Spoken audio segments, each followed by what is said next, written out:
Hello everyone. This is the last week for us, Philosophy 76, right? Bioethics. This is week 6, and so let's see what we have done so far. And then I will speak about the topic for today. And I want to stress already at the beginning also the final reflective essay that you had to write. So we started with week one, an introduction to philosophy, ethics, bioethics. We did some books from passages from books 1, 2, and 3 from the Ethics by Aristotle, and then.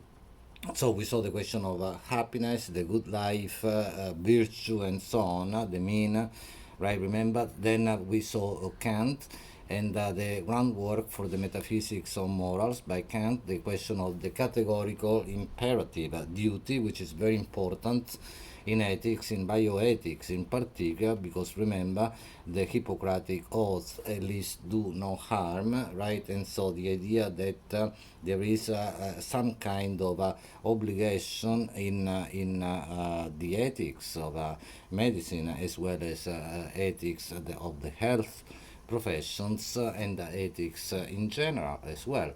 Then we looked at the current pandemics, right? We read sections from Agamben's book Homo Sacer, Sovereign Power and Bare Life, but we also watched, right, this interview with historian Frank Snowden, right, historian of medicine, on the epidemics from the Black Death to now to COVID 19, right, the coronavirus pandemic.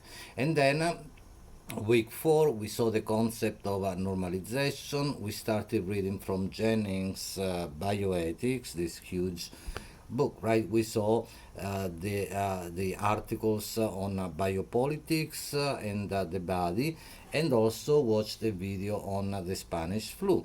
So most of you have done the writing assignments. Those of you who have not done that, please do them as soon as possible, because we are approaching the end of the semester. Then week 5, last week, we dealt with the issues of disability, dependency, the work, the labor of care. We saw this article by Kitei, co-written also with Jennings and another author, on dependency difference and the global ethic of long-term care. And then Jennings, bioethics, again, the articles on disability. I focused on that, right? Family care, giving, gender, and today the key word for today in the syllabus is justice. Justice relating to bioethics, ethics in general, bioethics broadly construed, right? I mean, the question of health as public health and so on. I spoke about this already, not just the individual, right, the health of the individual, but the health of the individual as a social individual. Okay, so justice, and then in parentheses power and abuse of power. We spoke about power already as ability, capacity, capability, the power to do things. For example, in relation to dependency and disability, the power that I have to do things for those who can't do things, by themselves, right? So that's care. That's the question of care. Care is power, not power as domination. Very often, then power becomes this right form of domination. Precisely, it becomes usually seen in a political sense as authority and repression, oppression, right, control, and so on. Okay, so abuse of power. That's abuse of power, right? Domination is always abusive.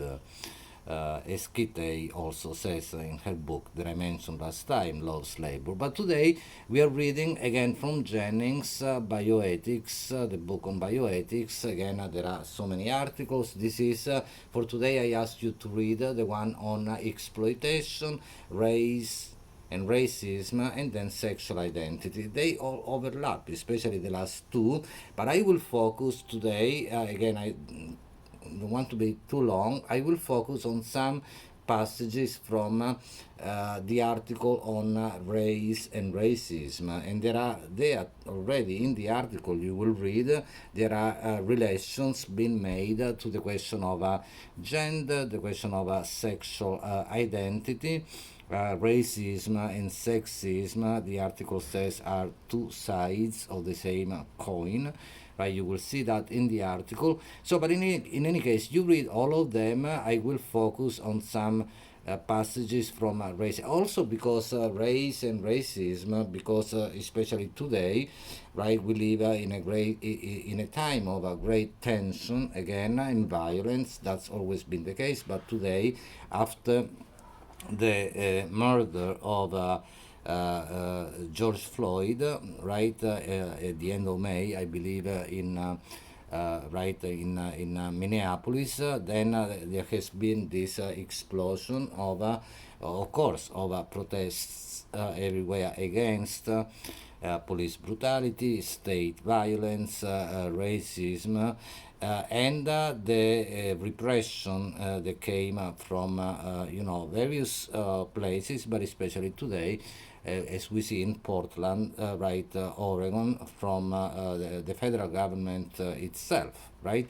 So in any case, you can check that in the news as well. It's very important for us today, and we will read some sections of this from this article. So again, the journal entry suggestion is relatively open, right? Discuss the issues of race and racism, so you can even just write on that, right, in relation to public health and social justice, right? I mean, I think about the meaning of that. I mean, even what we saw with the brutal killing of George Floyd, it's precisely the exact opposite of what, right, working within the field of the health professions, and that means public health that should include the police, right? I mean, we see the opposite of care, right? And precisely we see, extreme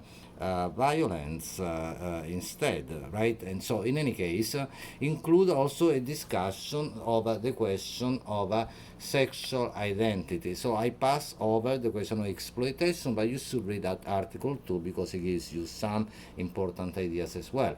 Now, let me, before I move into the article, say also, because this is the last video that I make, by next week, August 3rd, you will have to write this further final last entry, right, journal entry, and also a reflective essay. Okay, it's already on Blackboard, you find the button for the link, right, to, so that you can upload your reflective essay, in which I say, right, give a sense of what you have learned in this class by touching on the various philosophers, problems that we studied. Is there anything you found particularly striking? Anything you agree, disagree, and so on and so forth.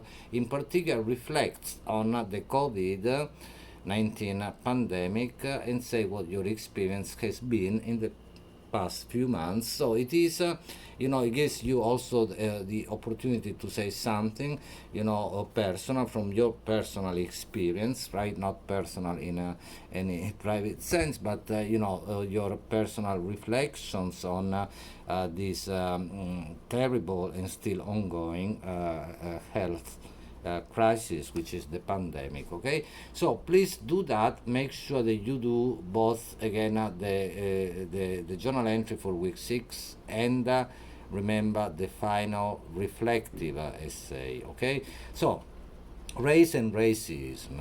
Okay, so you go to your article on Blackboard. The beginning is already interesting. I can touch on every point, but it starts by saying, in the biomedical sciences, right, of the United States, and in the wider cultural context, ideas about race and gender play a prominent but often unacknowledged role. Notions of race are often assumed to be descriptions of a natural human biological reality, although the validity of this tacit knowledge in the United States has also been challenged. So this is really key, right? This idea very often accepted without any critical, idea, right? Any critical way of looking at this. Accepted the idea that race is, a human a natural human biological reality, and the article will say just a few lines below that indeed, right, as everybody should know by now, right, race is a cultural construction, social construction. Okay, so he says, the author of the article says, modern social and biomedical sciences have, since the early 20th century, increasingly come to see notions of race, right, as cultural constructions. And this is very important. It is key to then the development of all the article, because you have the first section beginning on page 2673. That gives you a sense of, how big this book on bioethics is. Right? The first section is called Historical Constructions of Race, and so he goes over precisely the history of this. On the next page, the first paragraph to the left column, he says the ancients, right? Whether the civilizations of Nubia and Egypt, right? I mean, in Africa, or the later Minoan, Mesopotamian, Greek and Roman civilizations, right, in what would be the Middle East and then today Europe, held no beliefs about essential human biological or racial differences. So this is, relatively speaking, in the history of humankind, a relatively new thing. Okay, so he continues. No, so they were not considered reflections of immutable and biological differences about humans. Okay, then he goes on to say that Linnaeus, Carolus Linnaeus, this Swedish botanist, right? I mean, and a taxonomist. He was, categorizing plants, right? So he proposed a classification. He was classifying plants, especially of comprising six human groups. I'm reading. He did not use the term race. Okay, so that's the beginning of this type of thinking. But the term race was not used by him. It was instead introduced by the French naturalist that I'm reading again. Buffon, Georges Louis Buffon, in the year 1749. Okay, so the term race was introduced in the biological literature. Then on the next column of the same page, now I'm reading from 2674, it was this, in England, this Sir Francis Galton, right, the father of statistics, I'm reading, and statistical manipulation, lent both ideas and methods to racial theories. Again, I'm reading. He coined the term eugenics, which has had a long and sad and tragic history, right? I mean, used by, as he himself says, by the Nazi, right? The Nazis, right? So he says, I'm reading again. He coined the term eugenics and conceived of this new science as a program of racial improvement.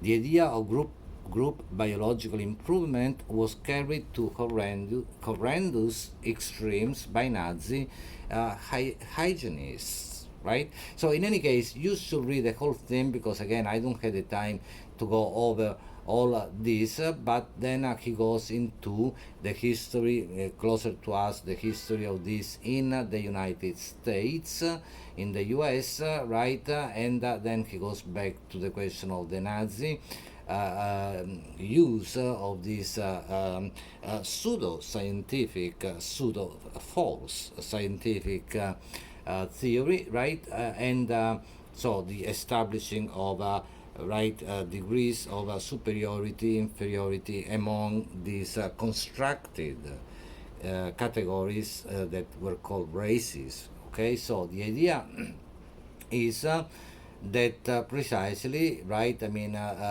they were used. For example, he says in the United States, a multicultural society, usually referred to as multiracial, births elitist arguments were converted to racist and sexist. This is one of the points in which in the article you see the overlapping of racism and sexism theories by his students in then the US. Okay, so then again, all this is shown to be, to say the least, very problematic. You know what the Nazi ideologues then did, and I'm reading again, some Germans were seen by the Nazis likewise seen as unfit.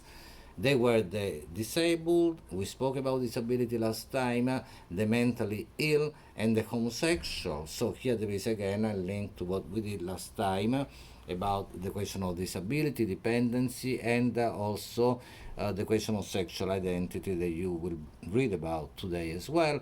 So, I mean, all these groups were also, they became the targets of Nazi ideology and violent practice of exterminism, right? I mean, because around racial theories, then there is always, and they are built on extreme violence and extermination, right? As the author also says at various points, okay? And there is the question, therefore, of this distinction, again, because I had soon to wrap up, between this very problematic distinction that has to do with racism, sexism, and many other forms of discriminations of this type, between the normal and the abnormal. So think about that. I mean, what is this thing? What is it that people understand when they use these categories, normal and abnormal?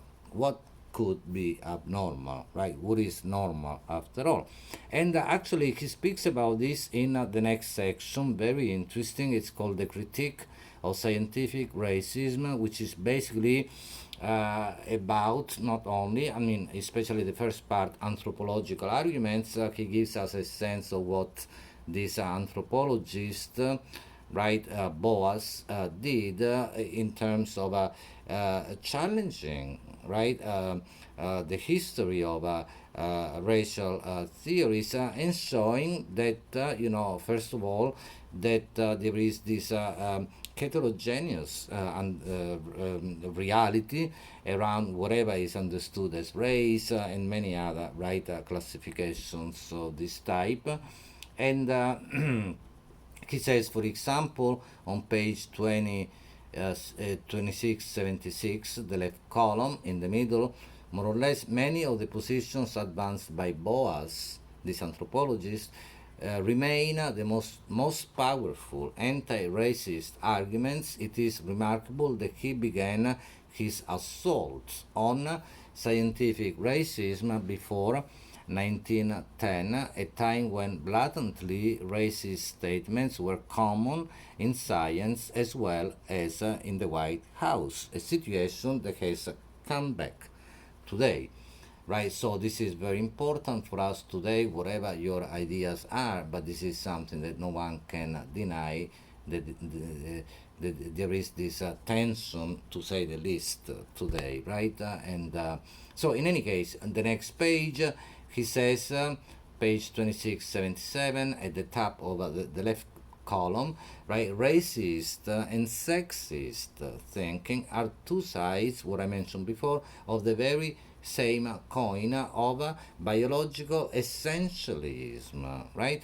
In defining normal and abnormal. Again, essentialism, this word coming from essence, means that the idea is that ideologies, essentialist ideologies believe that there is an essence, immutable, unchanging essence, whereby we are what we are, right? I mean, it's not that we become what we are, like Aristotle told us, right, the first week, right, that I ultimately make my character by practice, by habits, and so on. No, but there is an essence which is unchanging. It's there to begin with. It's there from the beginning. And this is, of course, what you find in all racist and sexist thinking, which is shown in many ways by many to be flawed, to be wrong, to be, be nonsensical from the scientific as well as the philosophical point of view. Okay, so it's very important to consider these ideas. So the next section is called Racial Theories in the United States. Read that as well, very important for our contemporary unfolding of events. There is a very interesting, some very interesting remarks on the making of this new kind of race, in quote, right, relatively recent, right, the race of so-called Hispanic race, La Raza, right, so you will read about this as well. And so in any case, he says on page 2679, the top of the left column, because racism clearly influences cognition, perception, and affects emotion, it could well appear in psychiatric classifications as a specific disorder. Okay, so that's what he's saying, that basically the sexist and racist person could be understood from that point of view as having, suffering from a psychiatric condition. But in any case, I leave that to you to think about this very interesting stuff. And then, the question of race, even outside the US, I mean, Europe, then he makes some examples, South Africa, Japan, and then the myth of race specific diseases, right, which is also interesting. You can read that. So I will, I hope that I gave you some elements. Read this together with the article, especially on sexual identity,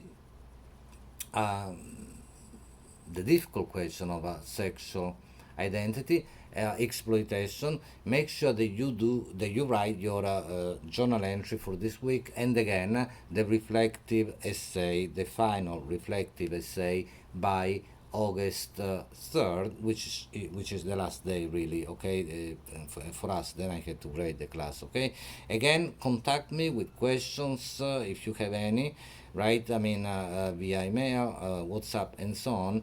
And write the essay and say what you have learned really throughout this semester and what you found important in taking this class, although it is still in the modality of emergency that we are doing the class online only because of the pandemic. Okay, so in any case, stay safe.